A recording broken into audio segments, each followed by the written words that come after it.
กดขาดไปเครื่องแผ่นขาดมันสีแดงปันไหนสีส้มบ่แดงส้มเนาะแดงส้มส้มแดงงามมันโมเมนต์แดงจัดจ้านกางามขึ้นกันคงแปลกตาดีเด้8 9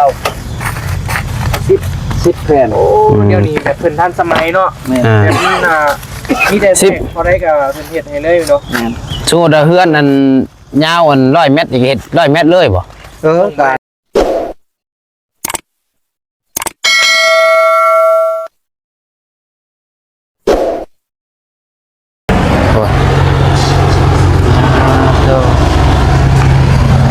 ารลูซิ่งเนาะไอ้คนดอมาแล้วสบายดีเด้อถักทายสบายดีคุณเด้อคุณพี่น้อง FC เบอร์สุคนเนาะมีปัญหาข้อสงสัยน้องเบลใช่ดังๆแน่ว่าจะเจอให้ข้อผมโดยตั้งนี้แล้ว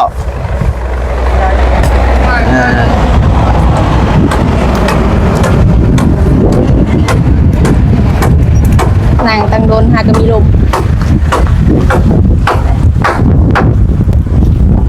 สบายดีเด้อว่าปีเด้อโดยโดนแล้วโดยคลิปหนึ่งแล้วโดยพอดีว่ะนั่นฮักกามาไปกันเดี๋ยวจะหน่อยมีแนวทางมาบี้อยู่มาฟังพี่ก่อนคือซีเมนเอาเบิ่งก่อนพี่น้องเลยโดนแล้วโดยมาโดนแล้วไปโดยแต่มาหาพี่ก่อนพี่น้องเนาะอ่อนแท้เจสุกใส่เจสุก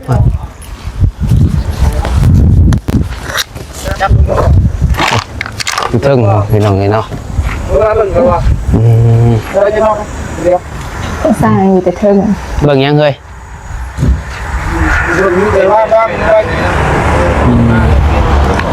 เจสุกคนบ่อยากได้บ่เนาะมาเบิ่งเอาสิ่งบ่สร้างก่อนสียังเด้เพิ่นเอาเนาะฮ้อนเลยพี่น้องเอ้ยโอ้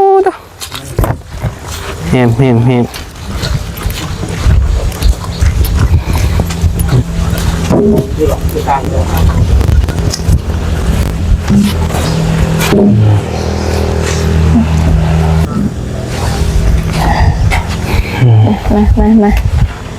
มาส่งยังเด้นะพี่น้องเลยเบิ่งตั้งใจก่อนแดดด้วยลูซิ่งจะแพนนะหูบ่ใครเป็นคนสั่งมาเด้เนาะพอสร้างกระสั่งบ่โดยโอ้โดยหัวลูสีแดงนี่เนาะหัวคักเว้ยสีสันสดใสใช่คุยเลิกจะได้ก่อน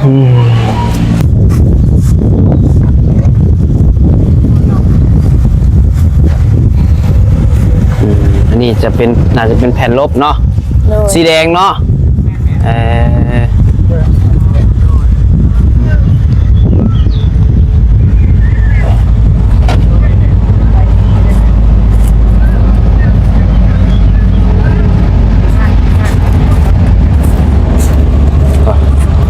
เจสุก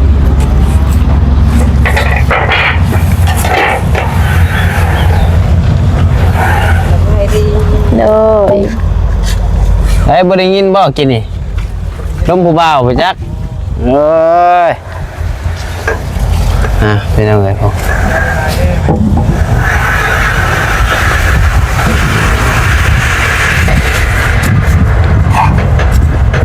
ตัวอานุซิงนอกคนมาส่งแล้วยอต้าเนี่ย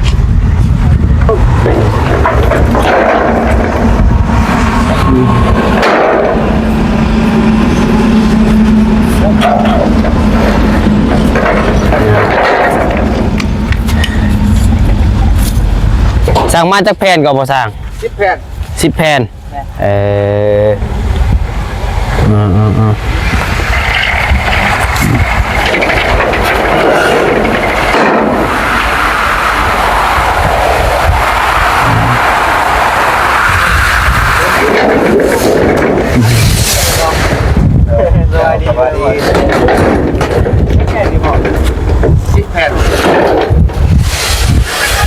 ยาวเติบเนาะจังเม็ดก็ 10 เมตร 10 เม็ดเนาะ10 เม็ด10 แผ่นพี่น้องเอาสีแดงอีกเนาะโอ้ สีแดง มักสีแดง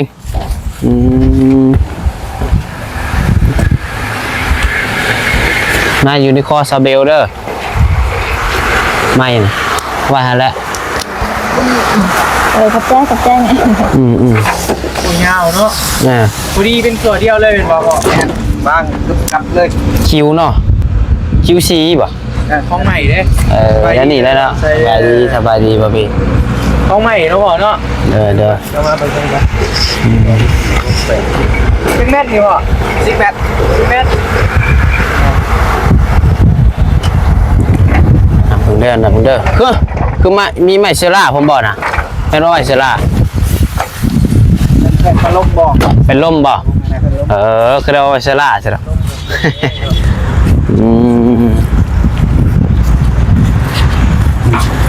มีลบมียังกระเม็ดเลยเนาะ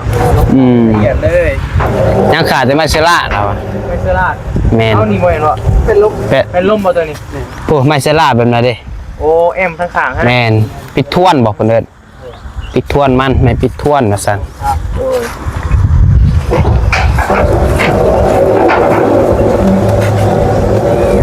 น้ำหมูพี่ซุกมาพี่โทษมานี่ดูมายิงงามๆให้เบิ่งด้วยมักซีนี่บ่ใช่ไหมมักซีเลยใช้ตัวนี้กับซียาวว่ะอันนี้เหรอพี่ขาแดดต้องพร้อมใช่เนาะ เอาไว้บ่เป็นหยังดอกแล้วเนาะได้แล้วมันได้พี่น้องเอ้ยมาส่งแล้ว ได้ปะได้อะไรคนได้ ครบบ่สังกะสีนับเรียบร้อยบ่ จะแผ่นปะแผ่น นับเบิ่งได้เนาะผมเพิ่นยังบ่ทันมื้อ แล้วมาตรงใหม่เนาะ แล้วบ่ขาดไปครึ่งแผ่น นี่พอ ขาด มันแดงปันไหน สีส้มบ่ แดงส้มเนาะ แดงส้ม ส้มแดงแดงงามมันโมเมนต์แบบแดงจัดจ้านกางามคือกันคงแปลกตาดีเด้10 แผ่นโอ้เดี๋ยวนี้แบบเพิ่นทันสมัยเนาะแบบนี้มีแต่พอได้กับเพิ่นเฮ็ดให้เลยเนาะ ๆสู้เฮือนอันยาวอัน100 เมตรอีกเฮ็ด100 เมตรเลยบ่ กาหน้าจะแน่นอนเลย อ้าวก็ได้บ่ บ่ได้เลย บ่ได้บ่100 เมตร ถ้าได้100 เมตรก็100 เมตรได้ ตกเท่าไหร่ เพิ่นจ่ายได้แล้วว่าบ่ เงินมาจ่ายแล้วมันแล้วมันบ่แม่นเอารายการมาเบิดเท่าไหร่เนาะพ่อ เบิดอยู่17,000ยังติดเพิ่น 7,000ยังติดเพิ่นเท่าไหร่ 10,000อยู่นี่ โอ้ เพราะว่าเงินเจ้ามามอบบ้านนี่เพิ่นตีเป็น พอดีได้ 7,000 ได้ 7,000 บาทเป็นบ่ยังติดหนี้10,000นึง ดอก ฮะ 20,000 20,000พุ่น แม่นเพราะว่า เออไม่นี่มันเนาะ เพราะว่าแพนน่ะมีไม้ตัวนี้กับตัวลบราคามันตัวนี้ก็เม็ดละ100 โอ้ มันแพงนะ2เยื่องอ่ะนี่มาทุ่มทบ20,000บาท คือว่านัก 27,000เขาจ่ายไปแล้ว17,000ไปเอาเงินน้ำน้อง10,000นึงไปยืมเพิ่นไม่เช่า ตูนโทรมา เดี๋ยวให้เอาเงินแท้ โดยได้บ่เป็นหยัง ร้านแข่งแล้วก็ไปเสียหลานเนาะไปเข่าคล้ายเข่าเด้อนี่ยัง ประตูนโทรมาเดี๋ยวเพิ่นดดจะไปซื้อปลาแดกซื้อสิเข้าไปหาน้องน้อยนั่นแหละพี่น้องเนาะ ยังเดินซอง ใช่มันบ่ว่างอยู่ โอ้ย คือว่าว่างเลยยังบ่ตึดอยู่โอ้ไปยืนใกล้ใจสุกดูน่ะไปเบิ่งตามแล้วเบิ่งดูนี่ ไม่ใช้งามกว่ากันนี่ โอ้มาสู่เราแล้วเนาะ บ่สู้ไม่ซุกได้ สู่แล้ว ไม่ซุกยิ้มนี่ สบายดีแล้วเด้ ไม่ซุกสะเศร้าให้เลยดิ ให้บ่วาน ให้แล้ววานนี่ ให้ยังอ่ะน่ะ ให้กินฮอดลูกซ้าย ให้ข้อลูกชายอะไร ให้ยังก็วานนี่ ลูกชายกินฮอด กินฮอดลูกซ้ายหรือว่าดีใจ เดี๋ยวจะให้ ดีใจจนให้เลย ดู เป็นอะไรลูกชายนั้นบ่ได้หาคุณบอก บ่ได้โทรหากันบ่ ว่าจะโทรหา บ่ได้โทรหาบ่ ฝ่ามือเลย ไปบ่สิพา ไป กะอยากไปอยู่เนาะ โดย ม่วนไปซุกจะให้เอาเด้อหยอกเจ้าแล้วมันม่วนไป เราเครียดอะไร บ่เครียดไม่ซุกใจดี อืม พอได้หยอกเล่าแล้วแต่ละมือ เออ ก็ถือว่าอันนั้นก็ถือว่าได้ตามเทียนนั่นแหละเนาะเป็นหนี้ก็อย่างเนาะเอาก็คอยหาใส่เพราะว่ามันก็เป็นสิ่งที่สำคัญได้เพราะว่าถ้าเฮาบ่ใส่ไม้มันสิดอกเด้แม่นบ่เป็นหนี้ก็อดเอาแหละมีงัวก็ขายงัวมีควายขายควาย อืม มีอยู่ติบ่ บ่มีแม่ บ่มีแหละ มี มีหยังบ่ มีไก่แม่ ไก่ก็เอาไปขายไว้เป็นหนี้หมู่เนาะ โดย เฮ็ดอะไรซะมันจำเป็นได้นี่ เนี่ยนี่รถล่างแค่นี้จับไปขายไปรถ ว่าหยอกมีแต่ตั้งใจหาเงินแล้วบาทนี้เด้อเป็นหนี้นะได้สู่ส้นแล้วบาทนี้เห็นอะไร พักแก้วหาปลูกขายรถพักแก้วหาปลูกผัก ปลู ขาก ย ปลูกได้กับปลูกขาย นั่นแหละ ให้พอสร้างตั้งห้านให้ครับจึกแคมทางอยู่ พอดีเลยได้ ทานน้อยๆพอได้ แล้วก็เป็ดไก่ก็หามาขายนี่หน้าทาง เก็บ นี่ และอ่อนโอมแต่ละเดือนจ่ายดอกจ่ายต้นและไม่สุกเป็นหนี้หมู่มันก็ดีคือการได้มันก็เป็นแห้งกระตุ้นนั้นหนึ่งทีให้เฮาแบบเขาต้องสู้นะ ค่อยก็อยากเป็นหนี้ใช่อยู่ เป็นบ่ก็ไม่ ค่อยมีเนี่ยอยากได้อีกเลย ปล่อย มีเนี่ยอยากได้อีกเลย ได้ยังนะ อยากได้เครื่องในห้างเจ้า เอาแม่ไปเอารถจะใกล้ตัวใดนะ ไปเอารถ ไปเอา เอาคือสิให้ฟรีแท้นี่เนาะ เอาเนาะ ไปเอารถว่ะคันให้ฟรีบ่ ฮะ ให้ฟรีคอยเป็น FC ใด คอยผลิตเองได้อยู่ไอ้พี่เนาะ คอยเป็น FC ใดคอยเบิ่งคลิปเจ้ากับคลิปเจ้าหน่อยอยู่อ่ะ แม่นบ่ รีวิวฮะแต่ไปคอมเมนต์อยู่ก็บ่ตอบอีกคุยแท้ว่ะบ่ตอบคอมเมนต์เขาอีกเขาอยากได้อันนั้นอยากได้เสื้อนอนก็ผ้าปูอันของข่อยก็ขาดบ่เลยอยู่กันแก ขาดไปเลย มาตะกี้นี่ เดี๋ยวป้าเขาผมป้าสมาซ้ำนี่บ่30,000 บาทฮะซ้ำนี่เนาะ 30,000คุณบ่ 27,000คือว่าได้แต่3อย่างเนาะอ๋อเถอะพี่น้องเอ้ย ขนาด คือว่า 7,000เด็ดยังอยู่เลย เป็นนี่ เห็นเงิน กินเพิ่นอยู่เนาะเนาะ เงินก็พอไม่ได้หนีมัน พ่อ ก็ได้ ที่ดีใจจนให้ จะพามุ้งได้จังหน่อยอันมาเก็บตกลงมาเรียบร้อยได้นี่มาเขาคมผิดเป็นยังวะ สมมุติว่ามาเทปตกลงมาเดี๋ยวเจ้าสิเป็นอะไร สมุดมุ้งแล้วพุรา บ่ ฮะ มันบ่เป็นยังมันยังใหม่ ว้าวขาดกระเบื้องก็ยังรู้ ที่บ่เป็นยังกระเบื้องอ่ะมันลุกได้กระเบื้อง สังกะสีกับสียังบ่พุ่นจะ เบื้องแบบมันเก่าบ่แบบใดเนาะ มันเก่า จังแล้วลอยปลายกว่าหลังคาคือมุนเบิด สังกะสีมันคือสิทนกระเบื้อง โอ้ยันก้อนทำนี่มาจากมัน ก้อนสังกะปั้นเนี่ย จำจอกผู้ประจักษ์ ยันทำโมหนึ่งนี่หมัว บ่ซ้ำจอก ว่าคือว่าพวกใหญ่เห็นมัน พี่ว่าข้างพี่ก็ได้ว่าทางเจ้าหันจัง จะหน่อยว่าถ่ายออกมาว่าไอ้ที่ถ่ายพอขี้ร้ายแถวว่าซะมันมีสุกเนาะถ่ายอยู่ที่กันแดดเบิ่แลกันแดด โอ้ยเป็นได้ดีใจแล้ว ทากันดงกันแดดดีบ่เดี๋ยวนี้ บ่ทากันแดดได้เบิ่นเด้ ได้ยังมันเบิดบ่ เบิ่แลกันแดดเบิดแล้ว เบิดแล้วแล้วก็คือบ่ซื้อไหม แม่ก็บ่มีเงินนี่แหละเอาคือว่าสู่ส้นเด้อพอเด้อบัดนี้เด้อ สู่ชนแล้ว คือว่าเขาได้สำนีก็ดีใจน้ำลายๆเด้อพอเด้อ โดยขอบใจนี่แหละ โอ้คือว่า แม่น ถ้าว่าประสบผลสำเร็จบอกกันมันก็ยังเนาะมันพอยังบ่แล้วเด้ก็ถือว่าเป็นบาทก้าวนึง ยังบ่ถึงฝั่งฟัน ยังบ่ถึงฟันก็ เพราะว่า สู้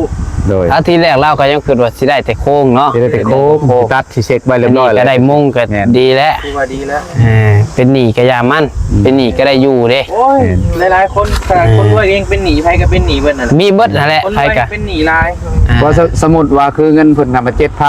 มันมีอยู่7,000เนาะเฮามามุ่งไว้ซื้อปลาล้มเพิ่นบ่ได้ใช้บาดนี่ลบเพิ่นบ่ได้ลบ จับ พายุมาบัดย่ามันฮือไปเบิดบัดอ้าว พอดีกระเทินติ แม่นมันเฮ็ดหยังบ่ได้เพิ่นก็บ่อยากมาชงเพิ่นว่ามันน้อยกระเทินเอาเป็นหนี้กระยาเพิ่นว่าเจ้าบ่ได้ก็หาไปนี่ชาวไร่จังไสเพิ่นก็เว้าง่ายหั่นน่ะ เนาะถ้าปลูกทางปลูกหญ้าขายเด้อมีสุกเด้อซอยกันแล้วพอสร้างก็ไปเฮ็ดเวียกก็พอได้เงินเด้เจ้าก็ปลูกทางปลูกหญ้าขาย อยู่บ้านเนาะ อยู่บ้าน พอได้ยอก นั่นเลย น้ำใน ได้ กับ อยู่ มี เลยที่คอยเป็นเว้ากันนั่นจ่ายเดือนละเท่าไหร่ครับ จริงตามเฮามี 2-3 เดือนบ่ถอกเพิ่นสมมุติเฮา เฮาพรสมมุติว่าเฮามีเงินแหน่ 5,000บ่หรือว่า 3-4,000เฮาจะโคมไว้ไปปิดก็บ่ฮอดหมื่นเพิ่นก็สิลดลงให้อีก ไปปิดบัตรเดียวก็ได้เนาะ แน่น คือว่า มันลดลงให้ สมมุติว่าเดือนนี้หาบ่ได้ก็ เดือนหน้าแม่น บ่จ่ายก็ได้เนาะ แม่น สมมุติว่า2-3 เดือนหาบ่ได้ก็จ่ายก็ได้บ่ มีแต่โทรขอเพิ่นก็เพิ่นมาเพิ่นสิโทร คือว่าสบายเลยเนาะ แม่น แต่ว่าปกติ เราก็ลึ่งครับไอ้เวียดเป็นบ่พ่อ แม่นลืม ก็ กัน คือได้ยินว่าเสี่ยวๆแล้ว นี่แหละเสี่ยวเห็นข่อยเกินเสี่ยวกันได้เวียด แม่นบ่เสี่ยวเบิดซะเนาะ หัวเลยเห็น เอ ข่อยเกิน ใครแต่ละเบิดบ่เท่าเนาะมันแห้งงี้คันเอาบ่เท่าหาซี่ เครียดเราอีก เ เราก็ถือว่าดีใจนำหลายๆ โด เลย จ้ะ วันนี้ก็มีแต่ตั้งใจแล้วแบบนี้ก็ แม่น เป็นหนีแล้ว เป็นหนี้บ่เป็นหนี้ก็ต้องได้ดิ้นรนเนาะ แม่น แต่ว่าคันเฮาเป็นหนี้เฮาก็สิมีความตั้งใจกว่าเก่า นี่นเลย แม่น พอเขาสิสิมีแห้งกระหายอยากให้เฮามีพลังงานในการเฮ็ดเวียกแหละพอเฮาเป็นหนี้เพิ่นเด้เฮาบ่เฮ็ดบ่หามันก็บ่มีใคร เนาะไปหาเป็นหนี้เป็นหยังเฮาก็ไป ดีเลยแหละ ตัวมีให้เงินหาเงินบ่ บ่คิดเชื่อว่าเป็นหนี้รถหนี้หยังนี่คิดว่าย่านหมู่เอาเมื่อคืนแน่ว่าเป็นหนี้เฮือนนี่อย่ามันแล้วกันว่าหมู่สิฮือเมื่อเฮาบ่สิอยู่ใช้บาดนี้นะ กับเพิ่นก็บ่ฮู้ดอกติ คือสิบ่ฮือแล้วว่ะอย่ามันนี่แต่ได้จังหวะไป มัน นี่ ก็ทำออนไลน์บ่มันก็หลายเติบอยู่แต่เฮาก็คือสิ คอยหาไป เจ้าคือสิได้อยู่ดอกเฮาบ่ แม่น คือสิได้อยู่บ่ โดย เพราะว่าพอสร้างก็เฮ็ดเวียกก็ได้เงินอยู่เด้แม่นบ่ แน่นได้อยู่ เอาอีกอย่างช่วงนี้เพิ่นก็พอมีงานอยู่ฮะ แน่ สมมุติว่าแบบบ่ได้อีหลีก็เราไปเฮ็ดเฮือนน้องอูน้องอีนี่ก็ได้ มันก็พอได้อัน ระดับหมื่นป้ายแล้วแม่นบ่ แต่ว่ามันก็สิ แม่น สมมุติเรือก็บ่ต่ำแล้ว5-6,000เนาะ แม่น เรือ พุ่นแหละ ที่เรืออยู่ก็ แม่นพุ่น เพื่อ ละ แล้วเบิดหลังก็ได้หลายหมื่นเติบอยู่ดอกคือน้องสายฟ้าก็ยังเงินแล้วกินแล้วอยู่ก็ยังได้หลายหมื่นเติบเนาะ หลายมื้อนี่ได้ไฟฟ้า ได้ไฟฟ้า 40,000ไปปลายๆก็พอเอาไว้ใช้แน่เลยก็เลยอันนั้นนะ ว่าง่ายก็แค่ได้เฮ็ดมีเฮือนเป็น ลงไป หลังได้เฮ็ด แม่น เบิดหลังนี่สิได้เก็บอยู่แล้วก็ แม่น ก็พอมีเงินมาเฮ็ดเดือนตัวเองอยู่ปันนี้เฮือนน้องน้อยอีกเด้ว่าพื้นหาโซดาได้เฮ็ดเนาะเฮ็ดเดือนน้องน้อยน้องอูน้องอีโซดาแล้วบดซองหลังนี่ก็เราก็สิได้รายเติบอยู่ค่าสร้างค่ามือเรา โดย ถ้าว่าสิได้เฮ็ดเป็นหน่อยก็ฟังไปแต่ว่าแน่นอนเดือนน้องอูน้องอีนี่คือสิได้เฮ็ดอยู่เนาะ โดย ก็สิเป็นพวกโครงหลังคาอะไร ฉัน แย่กว่ามีมาเลย มีขึ้นโค้งไว้แบบนี้แหละขึ้นโค้งว่าสมมุติว่า15เพิ่นก็สิจ่ายครึ่งหนึงบ่หรือว่าสิจ่ายหมื่นหนึงก็แล้วแต่เพิ่นเพราะว่าเพิ่นว่า ติดนี่ค่าสร้างก็ได้บ่ อยู่ได้ทั้งแล้วเฮ็ดจังได๋มันคนอยู่นํกันเนาะสมมุติเวียดอันนี้เฮาบ่จักภาษาเพิ่นก็ยัง ได้ เฮ็ดนั่นแหละก็จะมีงานเฮ็ดเฮาก็ไป ติดนี่ค่าสร้างก็ให้ติดเนาะ แน่ โอ้เจ้าก็ ได้ดีอยู่ แม่น ใจดีเลย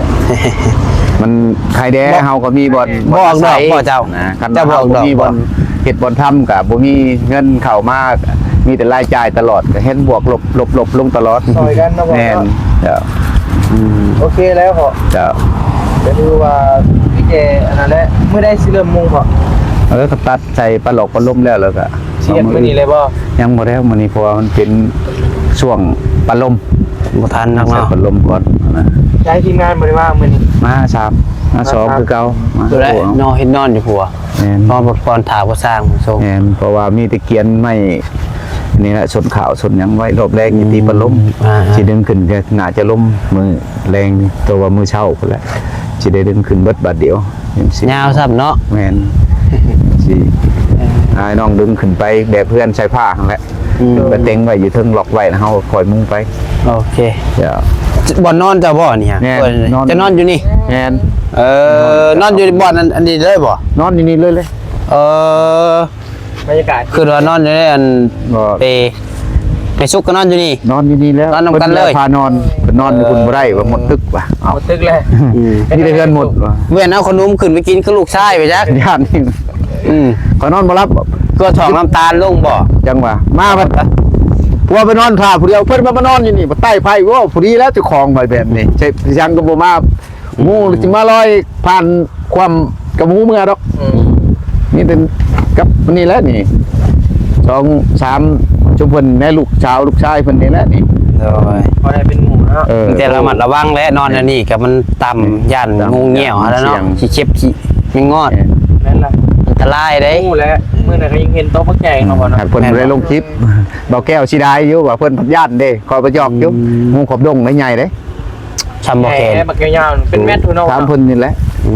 เพราะว่าไม่เต็งคอมันเลยไปปล่อยไว้แล้วให้ เอา เพิ่น ป ไป ลาไปแล้วเนาะ แม่น กลับคืนสู่ธรรมชาติ ลองผลกลับมาอีกเด้ บ่เพิ่นก็สิเอาไปแล้วบอกเพิ่น เอาบ่ได้เฮ็ดหยังใส่เพิ่นเนาะ เอาโชคเอาลาบมาให้เฮานี่แหละ และเป็นตระมัดระวังนอนกันเนาะมัน แม่น ใกล้ป่าอีกพี่น้องเอ้ยอีกแบบอีกอย่างแล้วผลนอนต่ำเนี่ยนอนในนี้ นั่นแหละงู ละลายเลย ย่านงู โดย คันว่าเฮ็ดตอกเฮ็ดเตียงนอนกับยังว่าไข่เนาะนอนเตียงความสูงนี่ อันนั้นเฮามุงเฮายังแล้วเลยมีแต่ได้ปูนสอบ1 2สอบอ่ะ สิก็ ที่เทพื้นมันฮะเทพื้นไว้เลย เอานี่ มากระจายพยางขังเลยครับแบบเพื่อนใช้ผ้าเนี่ยนอนไปก็ เอาดีนอนเอา แน่นมาไอเด้ อยู่นาที่ว่านอนบ่ได้มันบ่ มันกะได้มันหักคือว่าเอาแล้วมือมันไกลเครื่องของเฮาเฮ็ดประจำอยู่พี่เคยมาอยู่พี่เลยจะมาอยู่พี่เลยมันใหญ่ไปใหญ่มาก็แบบนี้แหล้วนี่เครื่องคนต่อคนตีปะกับบ่ได้กังเว้นก็เสีย เสียบ่ เชียเพราะว่ามันมีคนนำทางเด้มา ไม่ได้ กายไปกายมามันหลายอยู่ในนี้ นี่ มัน แหละ เจ็บ คนเฮาเนาะ แน่นมันหลายบอลเที่ยวทางนี้มันเป็นทางผ่านนี่เข้าไปปุ๊บข้างไปปุ๊บ โดยเฮา จ้ะ สู้ๆดีใจนำเด้อบ่สร้างเด้อ โอ้ย เอาไปเวียกก่อนบัดนี้เด้อ โดยขอบคุณใจหลายๆเด้อ โอ้ย เจ้าเจ้า เด้อเข้ามาก่อน ป้าขอพาไปเบิ่งอีกไปไปเบิ่งเรือนอีกน้อยนึง ไปน้องเลย กลางลมเหมือนเดิม เอา นะ รถบัดนี้ คลิปเลยเหรอ ว่าเมื่อที่เริ่มมันตอบมันล่มบ่ว่าตอบแล้ว อุ้ย